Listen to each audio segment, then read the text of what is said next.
My name is Shelby Bennett. I'm 30 years old. You're not worth the trouble anymore, my father said, standing in the hallway with his arms crossed, while my sister measured my bedroom window for new curtains behind him. I was 18. It was November 14th, 26 degrees outside.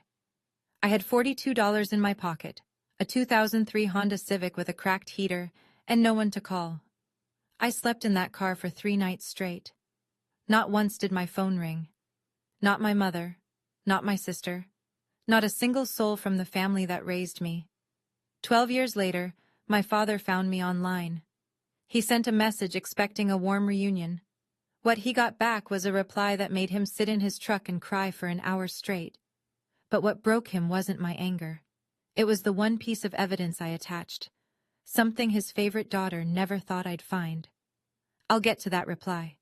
But first, you need to understand what kind of family makes a girl sleep in a freezing car and never once checks if she's alive.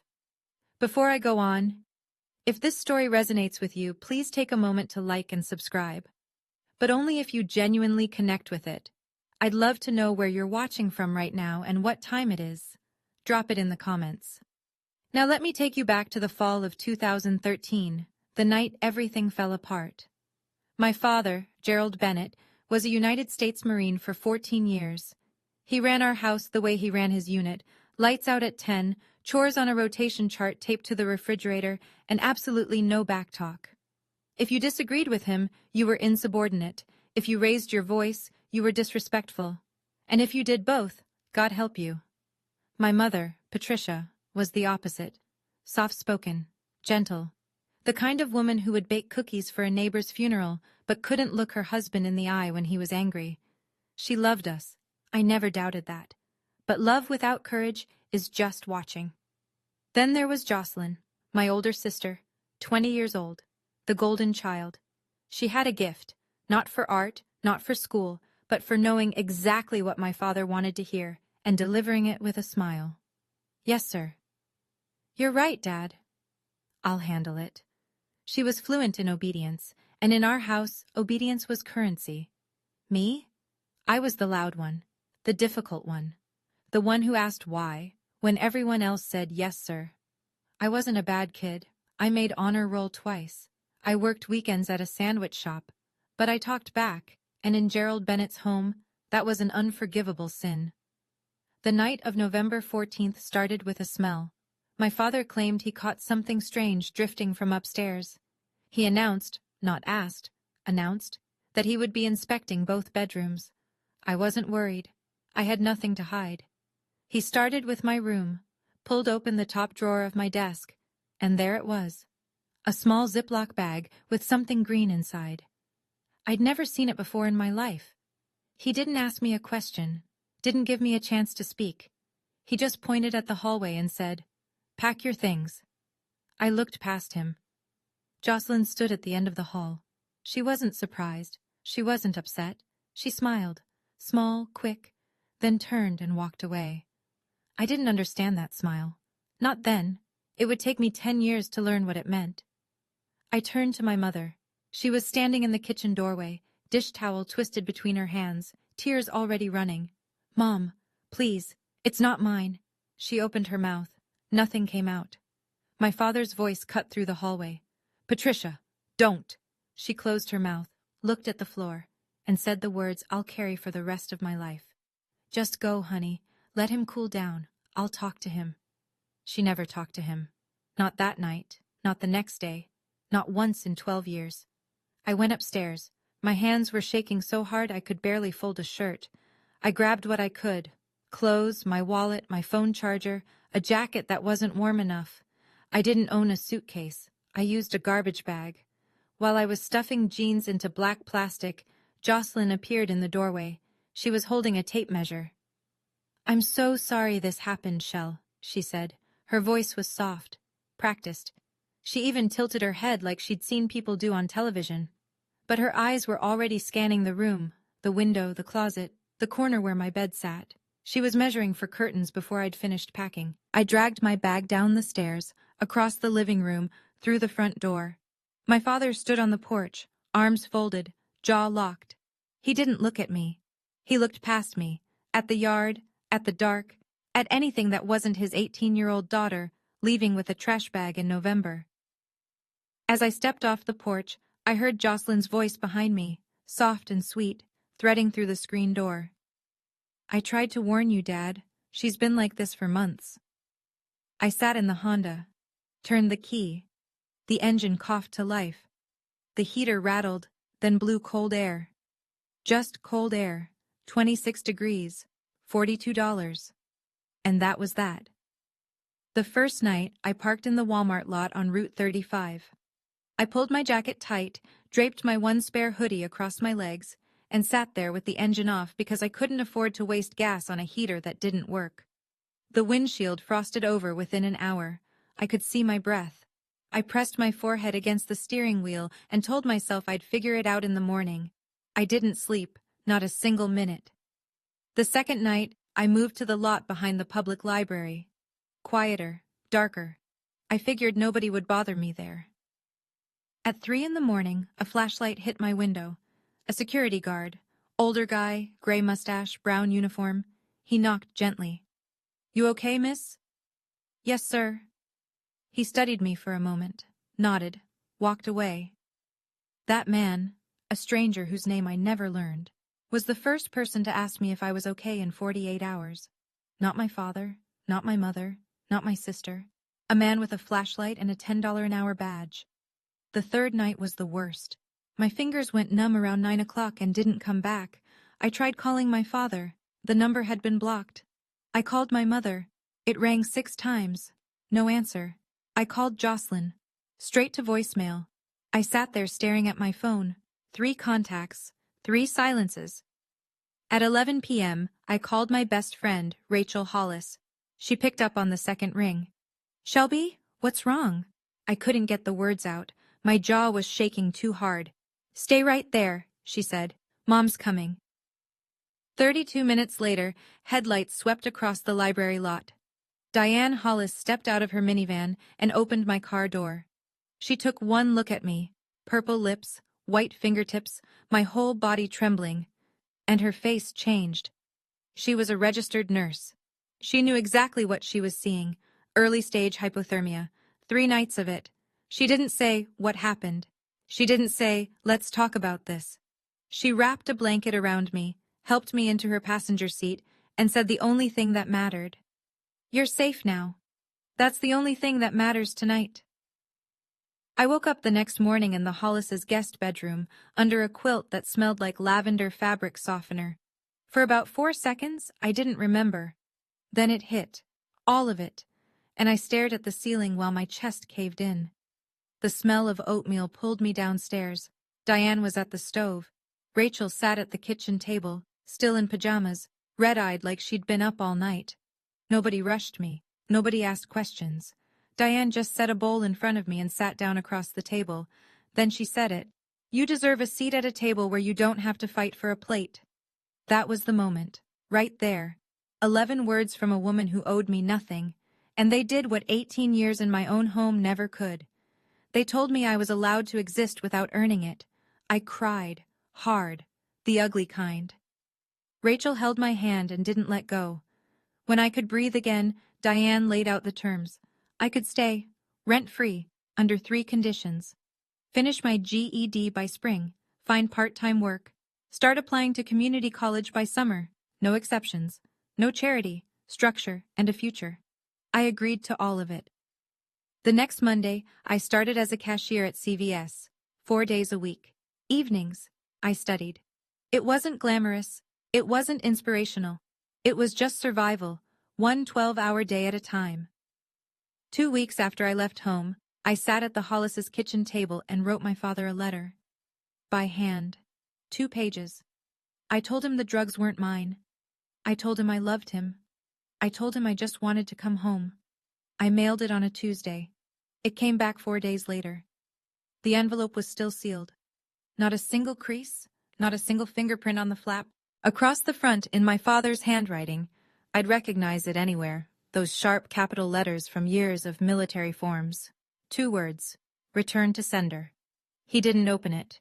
He didn't want to know what his 18-year-old daughter had to say. He made his decision and mailed it back like a piece of junk mail. I put that envelope in a shoebox under my bed. I didn't look at it again for a very long time, but I kept it. 12 years, I kept it. Let me tell you what being disowned at 18 actually costs. Not the emotional part, I'll get to that, but the practical dollars and cents paperwork and deadlines part that nobody talks about. My father held the savings account my mother had been depositing into since I was 12. Birthday money, summer job wages, the $200 Grandma sent every Christmas. It wasn't a fortune, maybe $2,800, but it was mine. He never transferred it. I never saw a cent. He removed me from the family health insurance plan within a week. I found out when I tried to fill a prescription for my inhaler, and the pharmacist said my coverage had been terminated. I stood at that counter in my CVS vest in the store where I worked and paid $47 out of pocket for medication I used to get for a $5 copay. I couldn't apply for federal financial aid for 3 weeks because I didn't have a permanent address. By the time Diane's house qualified, I'd missed the early deadline for 2 grant programs. Meanwhile, Jocelyn was thriving. My father paid her tuition at a private art college, the full amount every semester. She converted my bedroom into a studio. New curtains, new shelving, a drafting table where my bed used to be. Gerald posted about it on Facebook. So proud of my artist. 73 likes. My mother's account among them. I saw that post on Rachel's phone. I looked at it for about 10 seconds. My old room, repainted, reorganized, and captioned with pride by the man who threw me out of it. Then I closed the app, clocked into my shift, and didn't mention it again. What I didn't know, not yet, was that Jocelyn was busy building something else. A story. She told aunts, uncles, cousins, and family friends that I had run off with a boyfriend, that I'd chosen the streets. A version so clean and simple that nobody had to feel guilty, nobody had to ask questions, and nobody did. My father was thorough. I'll give him that. Within the first year, he'd told every member of our extended family a version of the story that made him the long-suffering patriarch and me the cautionary tale. According to Gerald Bennett, I had a drug problem. They tried everything. Discipline, counseling, love. Nothing worked. I chose to leave. End of story. My Aunt Gladys, my father's younger sister, the one who used to sneak me extra dessert at family barbecues, called me once, about 3 months after I'd been kicked out. She asked if I was okay, and I started to explain, and she said, "Sweetheart, your daddy told us, you don't have to pretend." I wasn't pretending, but she'd already decided what was true. My mother didn't correct any of it. She couldn't. Gerald had drawn the line. We don't air our laundry, it's handled. And Patricia Bennett did not cross Gerald Bennett's lines, ever. Jocelyn, though, Jocelyn was an artist. Not with paint, with narrative. She posted a photo that Christmas, the 3 of them in matching red sweaters, standing in front of the tree, Gerald's arm around her shoulders.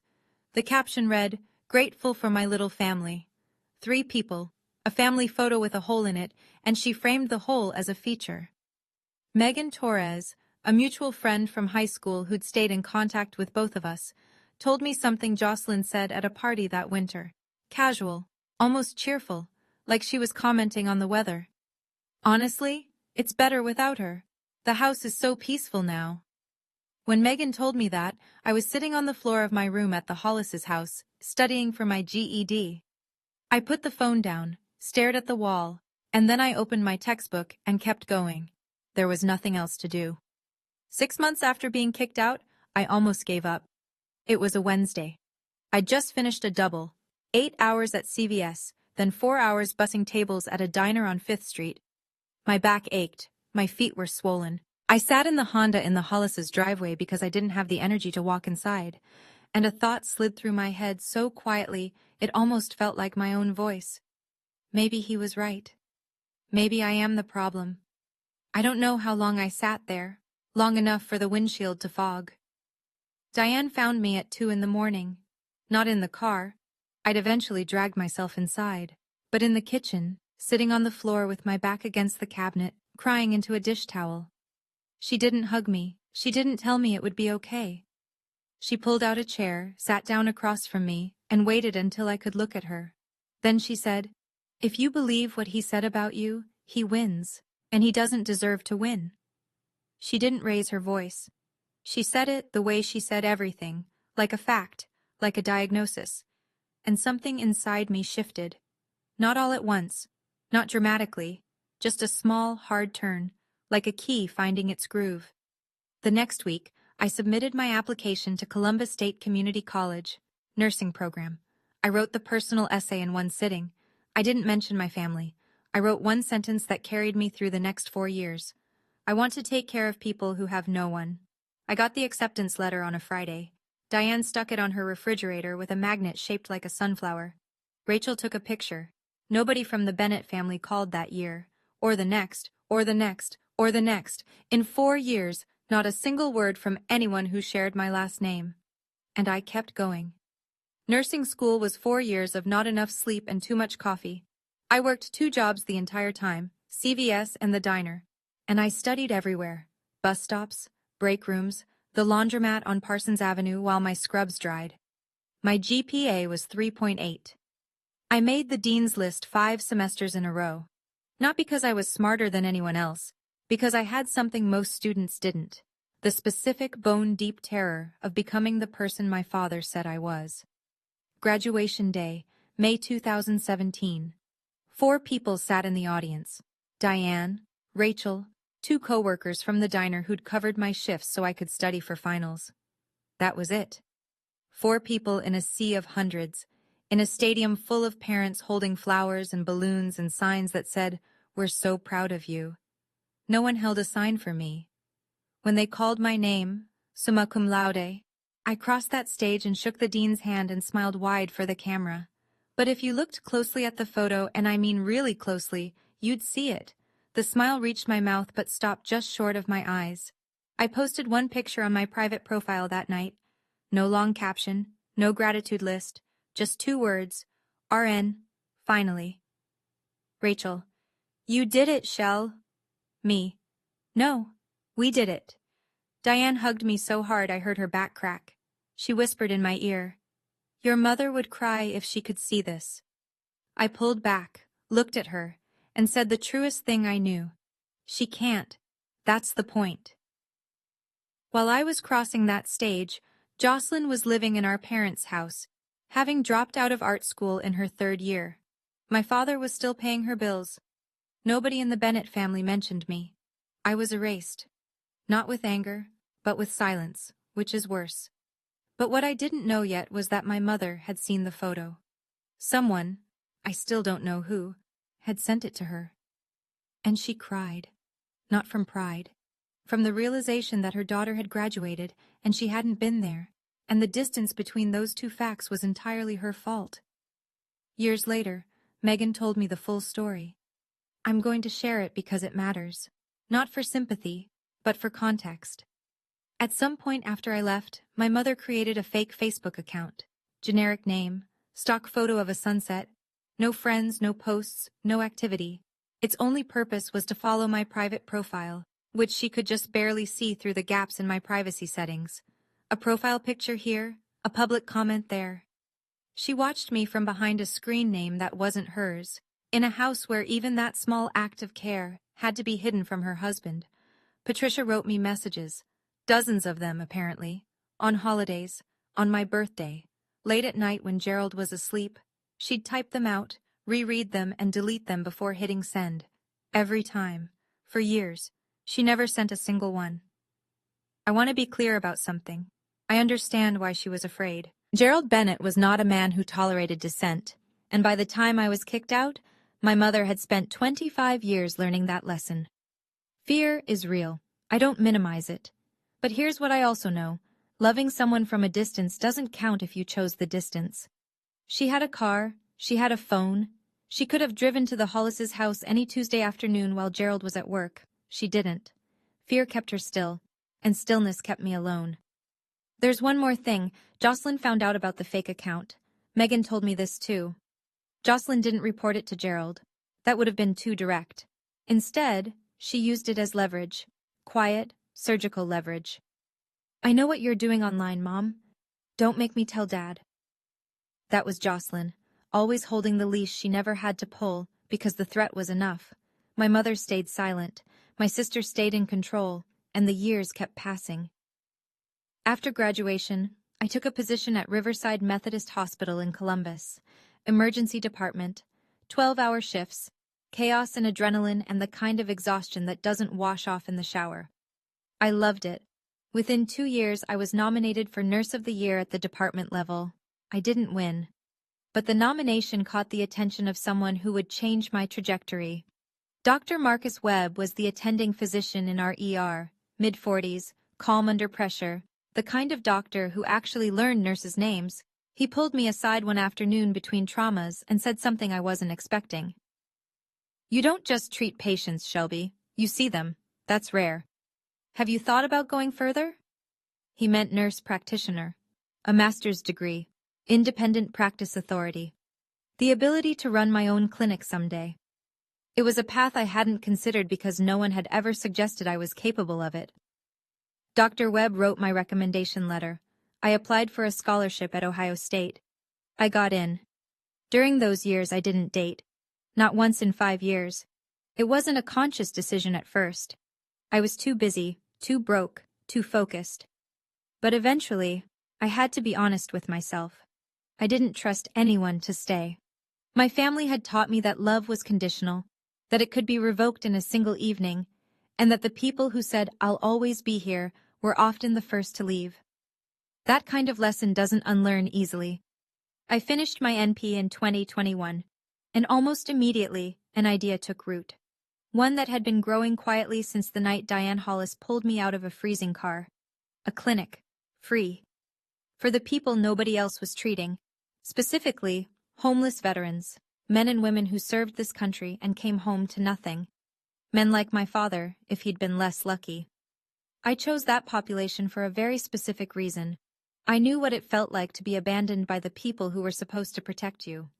And I never wanted anyone to sit alone with that feeling the way I did. I want to pause here for a second. If you're watching this and you've ever been the family member no one believed, I see you. You're not crazy. You're not too much. You're just honest in a room full of people who aren't. Now, Tio, do you think my father ever questioned whether he made the wrong call that night? Drop your answer in the comments. And if you haven't yet, that subscribe button really does help. Now, back to where we were. It was year 8. I was deep in my NP program, pulling clinical rotations at a family practice on the east side of Columbus. My life had settled into a rhythm, demanding, exhausting, but mine. I had an apartment I paid for, a career I was building, a circle of people who showed up without conditions. I'd stopped thinking about the Bennetts every day. It happened less now. A flicker on my mother's birthday, a dull ache around Thanksgiving, then nothing again for weeks. Then Megan called. Her voice was off, not panicked, careful, like she was choosing each word before she said it. "Shell, I found something. I don't know if I should show you." She'd been transferring data from an old phone, her iPhone 5, the one she'd used in high school, to a new device. The migration pulled up years of text messages she'd forgotten existed. And buried in a thread with Jocelyn, dated November 2013, was a message she'd never paid attention to. She read it to me. "LOL, I moved my stuff to Shelby's desk just in time. Dad's about to lose it," followed by a laughing emoji. Megan's voice cracked. "I'm so sorry, Shell. I didn't even register it back then. I was 19 and stupid, and I didn't put it together. I should have."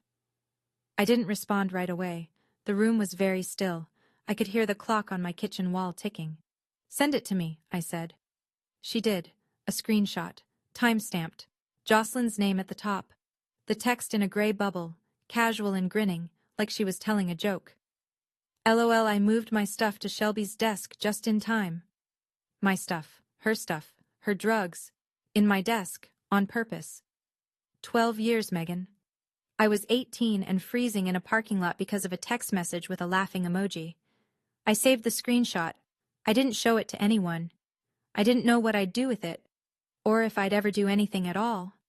I just saved it in a folder on my phone and closed the screen. Some truths arrive too late to fix anything, but they still arrive.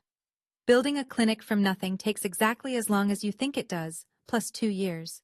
I spent 24 months writing grant proposals, sitting in meetings with nonprofit boards, touring vacant retail spaces with leaky ceilings, and learning a vocabulary I never expected. Zoning variances, 501c, 3 compliance, Medicaid reimbursement structures. Dr. Webb served as medical advisor. Diane connected me with a veterans advocacy network she'd worked with through the hospital. A regional foundation that supports veteran health services awarded us our anchor grant. We opened in a converted storefront on Livingston Avenue. I named it Second Chance Community Clinic. Free or sliding scale care for homeless and uninsured veterans. Primary care, mental health referrals, prescription assistance. The basics that shouldn't be luxuries but are. A reporter from the Columbus Dispatch wrote a feature. Then NBC4 did a 3-minute segment for the evening news. They filmed me taking a patient's blood pressure, which felt strange. I'd done it 10,000 times, and suddenly there was a camera. The headline in the Dispatch read, "Local nurse practitioner opens free clinic for homeless veterans in Franklinton." I didn't build the clinic to prove anyone wrong. I didn't build it for a headline. I built it because someone should have been there for me on November 14, 2013. And no one was. And I never wanted another person to sit in the cold, wondering if anyone would come. I named it Second Chance, not because I believe in second chances. I named it because I know what it feels like when nobody gives you one at all. The article ran on a Sunday.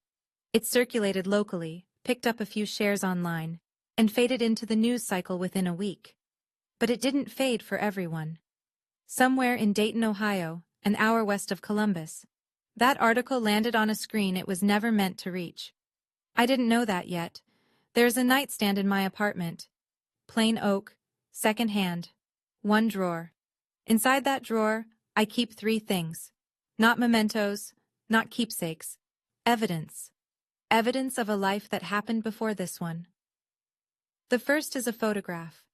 My family at Cedar Point Amusement Park, the summer I was 12. All 4 of us.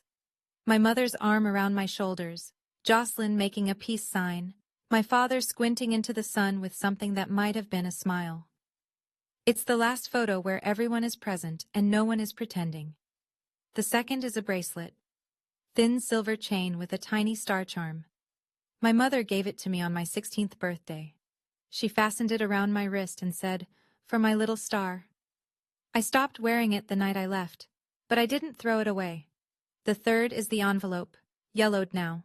12 years of sitting in the dark will do that. The seal is still intact, still closed, still untouched, and across the front, in sharp black ink, in handwriting I know as well as my own, "Return to sender."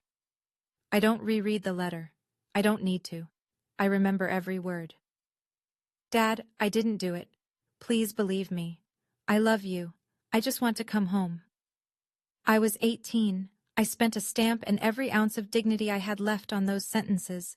He spent 0 seconds on them. I closed the drawer. I went to work. That's what I did. By that point, I had both pieces, the letter and the screenshot, 2 halves of a truth that no one had asked for. I didn't go looking for my family. I had no reason to. My life was full. My work had meaning. The people who mattered were already in it. Everything stayed quiet for 12 years. Then one evening, I opened LinkedIn on my couch after a long shift, scrolled past a few connection requests, and stopped. A message. From a name I hadn't seen in over a decade. Gerald A. Bennett. He'd used LinkedIn because I'd blocked his number years ago and my Facebook was private. But LinkedIn, professional, public, was the gap in the wall I hadn't thought to seal. The message was short, carefully worded, the kind of sentence structure that suggested he'd written and rewritten it multiple times. "Shelby, it's your dad. I saw an article about your clinic. I always knew you had it in you.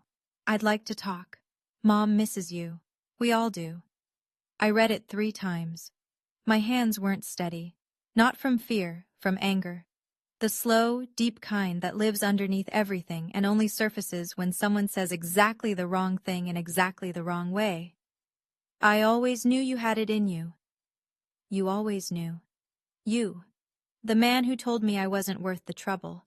The man who blocked my number and returned my letter and let his other daughter sleep in my bed the same night I slept in a parking lot. You always knew I had it in me? That's what you're going with? I closed the laptop, laced up my running shoes, ran 5 miles, came back, showered, sat on the edge of my bed with wet hair and a pulse I couldn't slow down. I called Diane. He found me. A pause. I could hear her put something down. A mug, maybe. What do you want to do? I don't know yet. Then don't do anything yet. I didn't. Not that night. Not the next day. Not for 2 full weeks. The message sat in my inbox like a grenade someone had placed gently on a shelf and walked away from. But Gerald Bennett was never a patient man. And within those 2 weeks, he sent another message, one that changed everything. The second message was longer, more confident, like my silence was agreement. I'm telling you, Shelby, the family would love to hear from you. Aunt Gladys asks about you all the time. Your mother hasn't stopped talking about that article. Jocelyn's been asking about you too. Maybe we could set up a call. I think it's time. Jocelyn's been asking about you. Jocelyn, who hadn't spoken my name in 12 years, was suddenly asking about me. I almost laughed. Almost. I called Megan. What's going on with my father? Megan sighed. The kind of sigh that means I'm about to tell you something you won't like. Shell, he's been showing that article to everyone. Like, everyone. He shared it on Facebook. He brought it up at Ron and Gladys's barbecue last month. He's telling people you decided to do things on your own, and that the family always supported you from a distance. I set my coffee down. He said what? He's rewriting the whole thing. The drug story is gone. Now it's, you were independent, you wanted to leave, he respected your decision, he's acting like he launched you.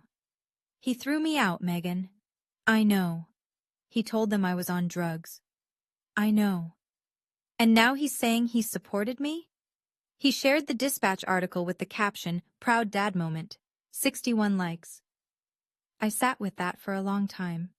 My father hadn't just abandoned me. He'd written the story of my life twice, once as a cautionary tale and once as a success story. And both times, he cast himself as the hero. The first version, we did everything we could.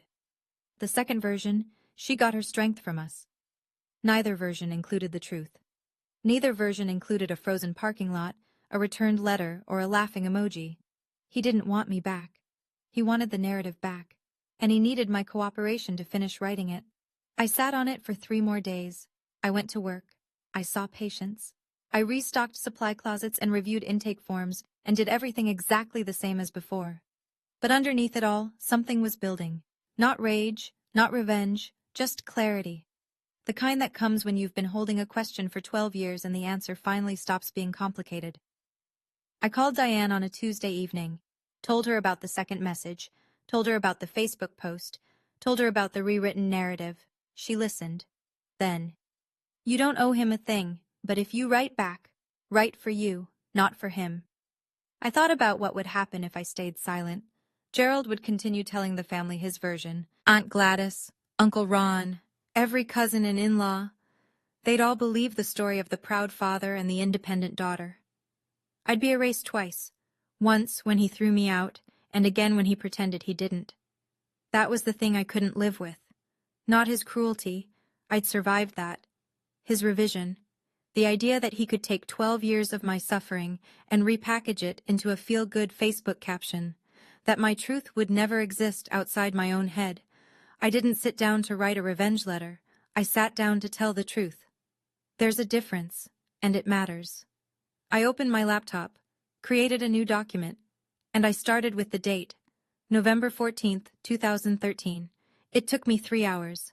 Not because I didn't know what to say, because I kept stopping to breathe. Every sentence was a door I'd closed years ago, and opening them all at once was like walking through my own wreckage. When I finished, I attached 2 files, a photograph of the envelope, sealed, yellowed, returned to sender in his handwriting, and Megan's screenshot. I copied the text into a LinkedIn reply. Read it once. Read it again. Hit send. 11:47 p.m. I closed my laptop, went to bed, didn't sleep. I had no idea what would happen next. But I knew this. Whatever Gerald Bennett felt when he read that message, that was no longer my weight to carry. I'd given the truth back to the person who made it. This is what I wrote. I'm going to read it to you exactly as I sent it, because you've earned the full version. Dad, you said I wasn't worth the trouble. Here's what happened after you decided that. November 14th, 2013. 26 degrees. You told me to pack my things. You didn't ask if the drugs were mine. You didn't let me speak. You pointed at the door and I walked through it with my clothes in a garbage bag. November 14th. First night. I parked in the Walmart lot on Route 35. The heater was broken. I draped a hoodie over my legs and didn't sleep. November 15th. Second night. The library parking lot. A security guard knocked on my window at 3 a.m. He asked me if I was okay. That man, a total stranger, was the first person to check on me in 48 hours. Not you, not Mom, not Jocelyn. November 16th. Third night. I called you. Blocked. I called Mom. No answer. I called Jocelyn. Voicemail. 3 contacts. 3 silences. At 11 p.m., I called my friend Rachel. Her mother, Diane Hollis, drove 32 minutes across town to a library parking lot to pick up your daughter. She found me shaking, with purple lips and white fingertips. She's a nurse. She recognized early-stage hypothermia when she saw it. A stranger's mother saved my life. Mine didn't answer the phone. December 2013. 2 weeks after you threw me out, I wrote you a letter. By hand. I told you the drugs weren't mine. I told you I loved you. I told you I just wanted to come home. You mailed it back unopened. Your handwriting. Return to sender. You didn't spend 1 second on it. You told the family I had a drug problem. You told them I chose the streets. You rewrote my life so you could sleep at night. That was the first part, but it wasn't the part that broke him. The message continued. Here's what you missed, Dad. All of it. Every milestone. Every moment you weren't there for. Not because you couldn't be, but because you chose not to be. 2014. I got my GED while working double shifts at a pharmacy counter. No one clapped. No one took a picture. I went home and studied for the next test. 2015. I started nursing school at Columbus State. I paid for it with federal loans and a second job bussing tables at a diner. You paid for Jocelyn's art degree in full. She dropped out junior year. 2017. I graduated. Summa cum laude. 4 people were in the audience. A woman who owed me nothing, her daughter, and 2 coworkers from a restaurant. You weren't one of them. Mom wasn't one of them. I crossed that stage alone. 2019. I completed my nurse practitioner program at Ohio State. I treated my first patient independently on a Monday afternoon. When I got home, I picked up my phone to call someone. The person I wanted to call was you. I put the phone down. 2021. I opened a free clinic for homeless veterans. The kind of men you served with, Dad. The kind of men who came home from war and found out that the people who were supposed to be there had already moved on. I named it Second Chance. Not because I believe in second chances, but because I know what it feels like when nobody gives you one. 2025.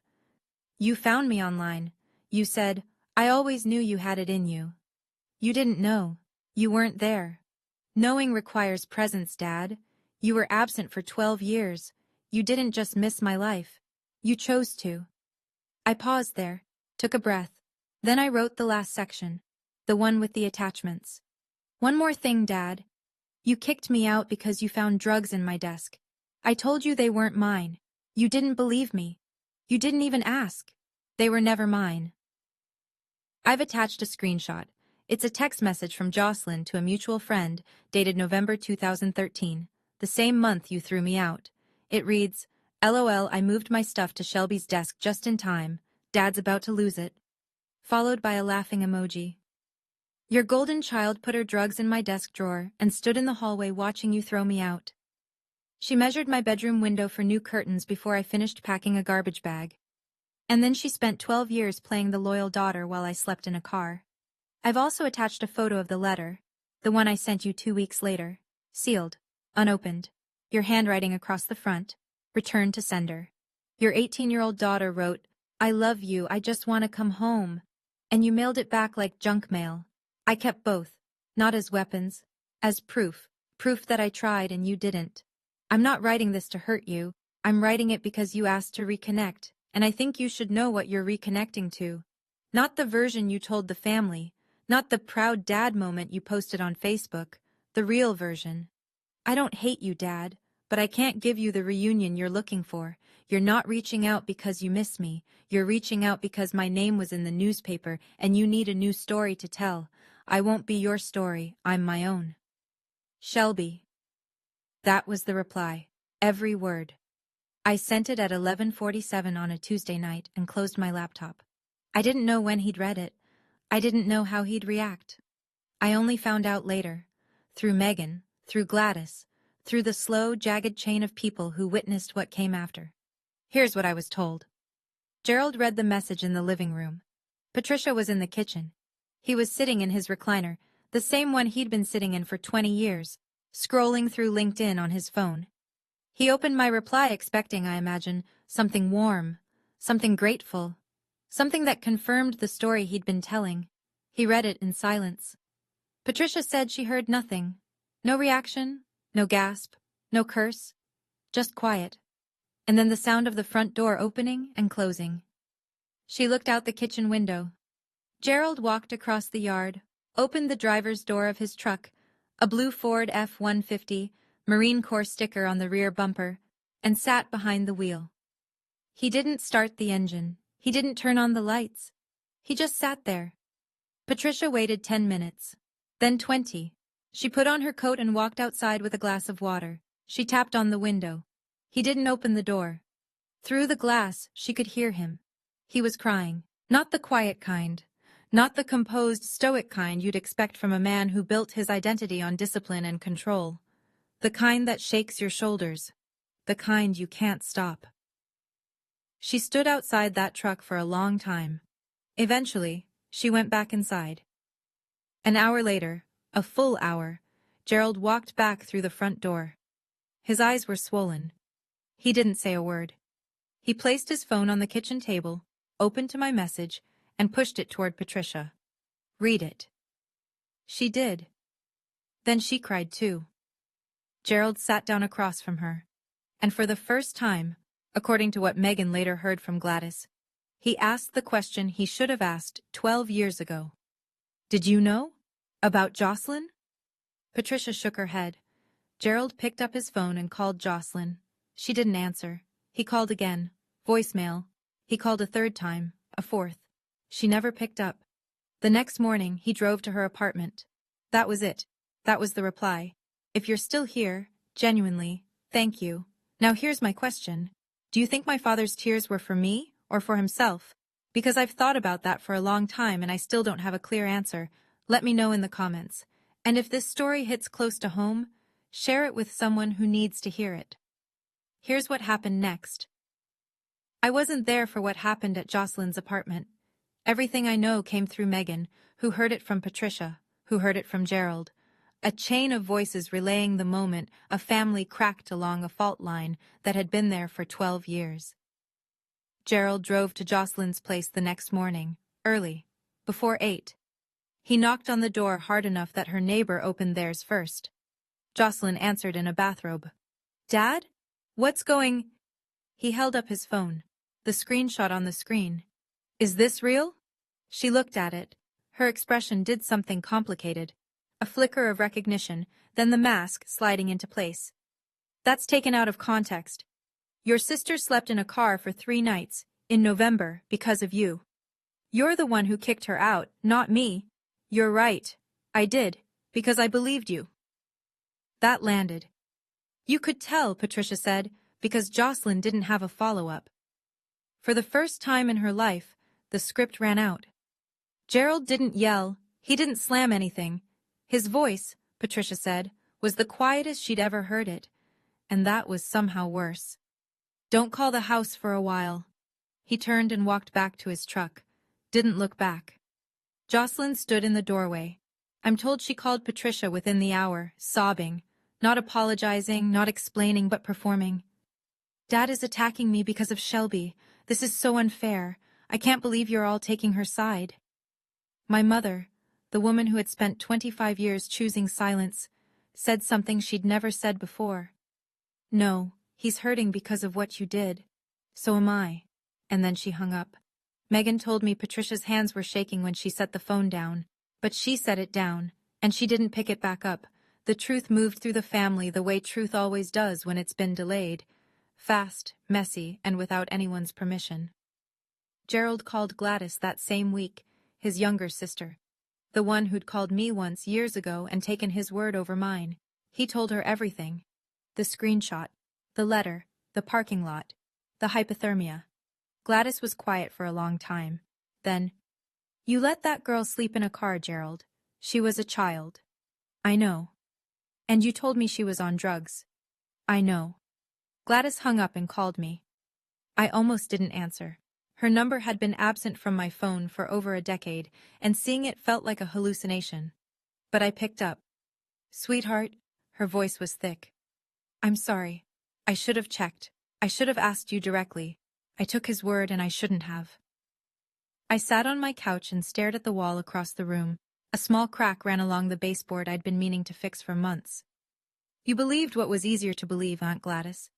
"Yes, and I'm ashamed of that." I didn't tell her it was okay, because it wasn't. But I didn't hang up either. Uncle Ron cut contact with Jocelyn entirely. No announcement, no drama. He just stopped responding to her messages. One of my younger cousins posted something vague on social media. Blood doesn't mean loyalty. And I knew the ripple had reached the edges. Jocelyn posted her own response on Instagram 3 days later. "Sometimes family is the most toxic thing in your life." No context, no names, just the kind of sentence that sounds deep until you realize it was written by the person who caused the toxicity. Nobody reacted. Not a single like, not one comment. And I know this might sound satisfying, the villain getting her comeuppance, but I want to be honest, it didn't feel triumphant. It felt heavy. Watching a family unravel in slow motion isn't a victory. It's just what happens when the truth shows up 12 years late and there's no clean place left to put it. A week after the confrontation with Jocelyn, my father sent me an email. Not through LinkedIn this time, through my clinic's public contact address, the one listed on our website for appointment inquiries and community outreach. He'd found it the way anyone would. He typed it into the general inquiries field like a stranger. "Shelby, I read your message 7 times. I read the letter, the one I sent back. Your mother found a draft copy in your old desk, in the room I let your sister take. I read every word. I can't undo what I did. I'm not going to list excuses because there aren't any that hold up. I was wrong. About all of it. I don't expect you to forgive me, but I needed you to know I hear you now." I read it at my kitchen table after a 10-hour shift, with a bowl of leftover soup going cold in front of me. I didn't respond that night, or the next. It took me 4 days, not because I didn't know what to say, but because I wanted to say it right, without cruelty, without performance, without any door opened wider than I could handle. "Thank you for hearing me. That's more than I got 12 years ago. I'm not going to pretend this is okay. It's not. I don't hate you, but I can't trust you. Not yet, maybe not ever. If you want any kind of relationship with me, it starts with accountability. Not one email, not one apology, years of it. And it starts with Jocelyn admitting what she did. To me, directly. Until then, I need space. Please respect that." 2 weeks of silence, then 3 words. "I understand." The same week my mother sent her own message, separate from Gerald, her own words, for the first time in 12 years. "I should have been your mother first, and his wife second. I'll spend the rest of my life trying to earn that back." I read it twice, closed my laptop, and went for a long walk in the dark. 2 months after the reply, the clinic was ready for its official grand opening. We'd been operating quietly for a while, seeing patients, building referral networks, stocking the pharmacy shelves. But this was the formal event. Ribbon cutting, press coverage, community turnout. The kind of day I'd spent 2 years working toward. The guest list wrote itself. Megan, Rachel, Diane, Dr. Webb, colleagues from the hospital, representatives from the Veterans Foundation, a reporter from the Dispatch who'd covered our launch, a crew from NBC4 coming to film, 40-plus veterans we'd already served, some of whom I'd treated personally. I didn't invite my father. I didn't invite my mother. I didn't invite Jocelyn. But Aunt Gladys called the week before. Can I come? I didn't hesitate. Of course, Aunt Gladys. She paused. I know I don't deserve to be there. It's not about deserving. You asked. That's enough. The night before the event, I sat at the clinic after everyone had left, running through the setup checklist. Chairs in rows, podium by the entrance, banner hung straight. Diane had helped me write the speech. I'd been practicing it in my car all week, which is exactly as glamorous as it sounds. She called me that evening. How are you feeling? Nervous? About the speech? About all of it. She was quiet for a moment. Tell them why you built it. That's enough. I slept 3 hours that night, woke up at 5, put on the white blouse I'd bought for the occasion, nothing fancy, just clean and pressed, draped my stethoscope around my neck because it felt right, and drove to the clinic at dawn. When I pulled into the lot at 7 a.m. to run final checks, there were no other cars yet. The sun was just coming over the rooftops on Livingston Avenue. The banner rippled in a light breeze. Then, at 8:15, I glanced at the far end of the parking lot. A truck, blue, Ford F-150, Marine Corps sticker on the rear bumper. My hands stopped moving. He was already here. I didn't go to the truck. I went inside and finished setting up. By 10 o'clock the lot was full. Veterans in worn jackets standing next to reporters with press badges, social workers I'd partnered with, local officials from the city councilwoman's office, Rachel in a sundress, holding a bouquet she'd brought without telling me, Diane in her best cardigan, eyes already glistening, and we hadn't even started. Dr. Webb spoke first, brief, measured. He talked about the gap in veteran health care and how one person's stubbornness, he looked at me when he said it and the crowd laughed, could move mountains. Then Diane cut the ribbon. Her hands trembled on the scissors, and when the red fabric fell, she pressed her fingers to her lips and turned away for a moment. Then it was me. I stepped up to the microphone.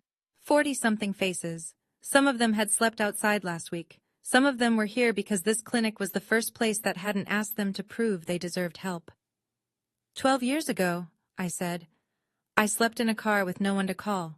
Today, I stand here to make sure no one in this room ever feels that alone again. I took a breath. This clinic isn't about second chances for me. It's about first chances for the people this country forgot. I didn't mention the Bennetts. Not one word, not one hint. This day wasn't about them. The crowd clapped. Diane was full on crying. Gladys stood in the second row, clutching her purse, tears streaming down her face. And through the crowd, past the reporters and the veterans and the folding chairs, I saw him. Gerald, standing at the edge of the parking lot, baseball cap pulled low, hands in his jacket pockets, not moving closer. Our eyes met, just for a second, across 40 feet of concrete and 12 years of silence.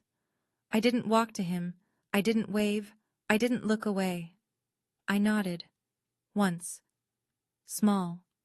He nodded back. Then he stood there for another few minutes while the crowd filed inside for the tour, and then he got in his truck, started the engine, and drove away. After the tour, after the photos, after the last handshake and the last thank you, the clinic emptied out. Rachel left with a hug that lasted 30 seconds.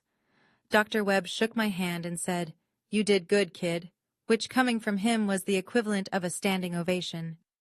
Megan texted me a row of heart emojis and a voice note that was just her crying. Gladys held my face in both her hands before she left. "You come to my house for Christmas. You hear me? I'm making the pecan pie and nobody says no to my pecan pie." I laughed, genuinely laughed, for the first time all day. Then it was just me and Diane. We sat on the metal bench outside the front entrance. The banner was still up. A few stray programs fluttered on the ground. The sun was going down behind the strip mall across the street, and the light turned everything amber. "He came," I said. "He did. I don't know what to do with that." Diane didn't answer right away. She folded her hands in her lap, the same hands that had wrapped a blanket around me in a library parking lot 12 years ago. "You don't have to do anything with it," she said. "It's his to carry now." And sitting there in the fading light, I understood something I hadn't before. For 12 years, I'd carried the truth like a weight strapped to my back.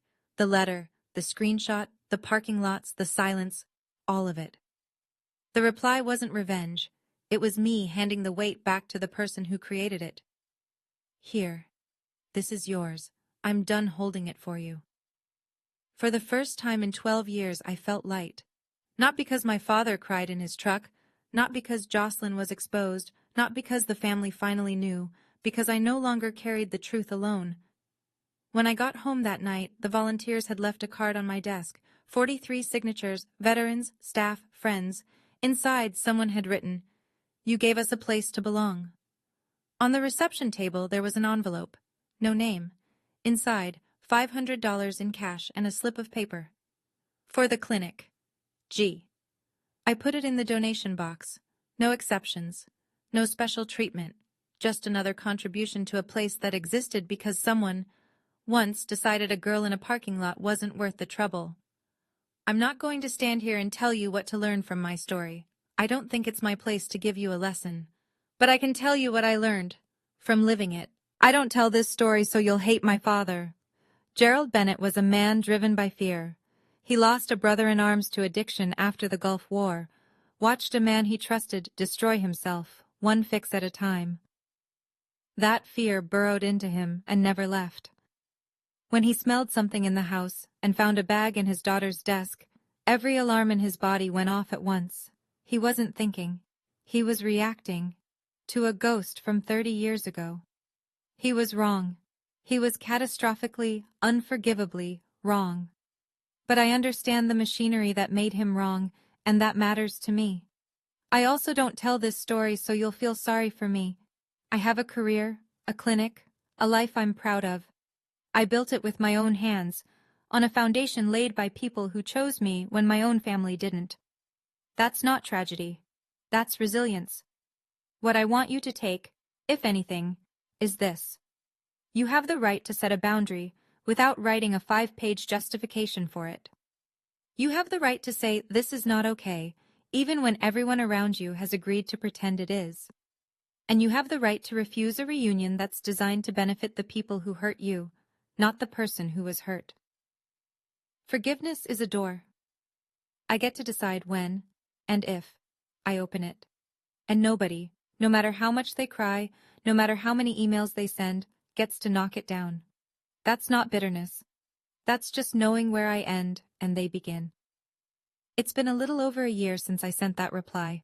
The clinic is doing well. We serve over 200 veterans a month now. We've added a part-time therapist and a benefits navigator who helps guys file their VA claims. Last quarter, we got a grant to extend our hours on Saturdays. It's not glamorous work. Most days, it's blood pressure checks and medication refills and long conversations with people who just need someone to sit with them for 10 minutes. But it's the most important thing I've ever done. I'm seeing someone. His name is Kyle. He's a firefighter. We met at a community health fair.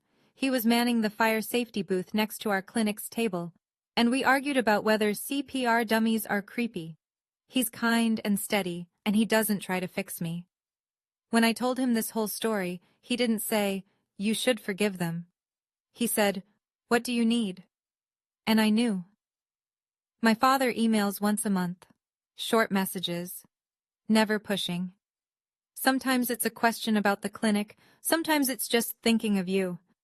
I respond to about half of them. We haven't seen each other since the grand opening. Our relationship, if you can call it that, is like two strangers trying to remember a language they used to share. Awkward, careful, uncertain. My mother and I meet every couple of months, always at a cafe, never at the Bennett house. She started seeing a therapist, her first time at 62. We talk about small things. We're not ready for the big ones yet.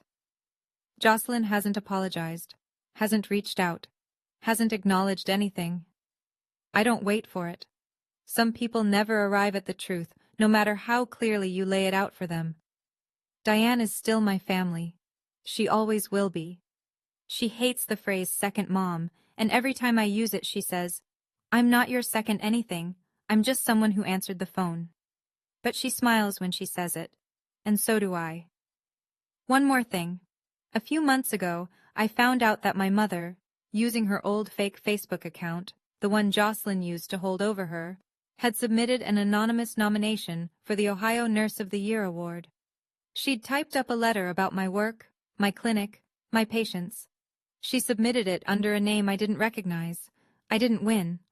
But I read the nomination form after a colleague forwarded it, and I recognized her voice in every sentence. Tentative, careful, full of love she still didn't know how to deliver in person. She's trying, in the only way she knows how. It's not enough. But I see it. I still have the Honda, the 2003 Civic with the cracked heater. It hasn't run in years. The battery's dead.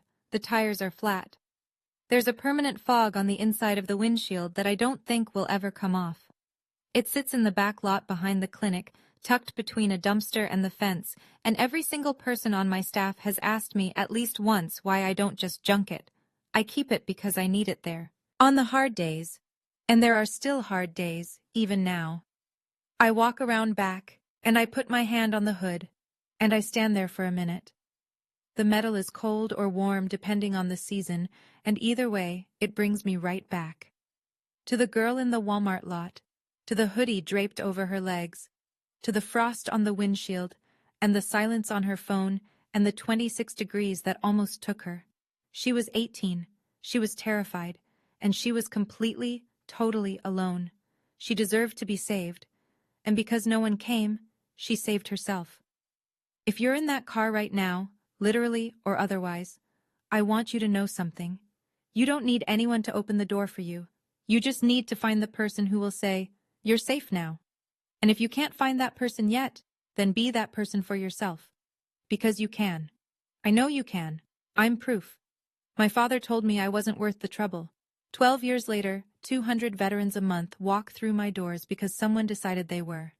My name is Shelby Bennett. I'm 30 years old, and I was always worth the trouble. Thank you for staying until the end. That means more than you know. If this story reminded you of your own, or someone you love, please share this video. It might reach the person who needs it tonight.